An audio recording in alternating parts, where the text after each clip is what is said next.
এখানে আমি কিছু ইলিশ মাছ কেটে নিয়েছি। দেন আমি এখানে সিম আর আলু কেটে নিয়েছি।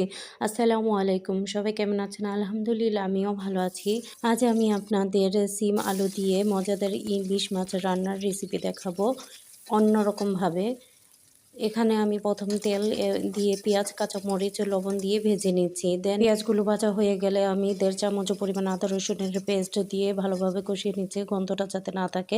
দেন আমি এখানে 2 টেবিল চামচ মরিচের গুঁড়ো, 1 চামচ পরিমাণ হলুদের গুঁড়ো এবং সামান্য পরিমাণ হজের গুঁড়ো দিয়ে মশলাটাকে ভালোভাবে কষিয়ে নিতে হবে।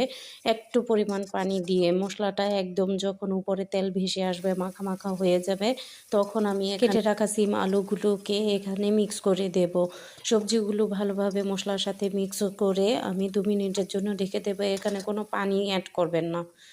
দেন 2 মিনিট পরে আমি আবার ভালোভাবে নাড়াচাড়া দিয়ে এখানে ঝোল পরিমাণ পানি অ্যাড করে দেব এবং কিছুক্ষণের জন্য ঢেকে দেব। 2-3 মিনিট পরে ঢাকনা তুলে বলক আসলে আমি কেটে রাখা মাছগুলোকে এভাবে বিছিয়ে দেব এবং আবার কিছুক্ষণ রান্না করে নেব। এরপরে আমি আমার বানানো শাক বাটা এবং সামান্য পরিমাণ ধনিয়া পাতা দিয়ে আমি এগুলোকে কিছুক্ষণ রান্না করে নেব। ব্যাস হয়ে গেল আমার মজাদার সিম আলু দিয়ে ইলিশ মাছ রান্না।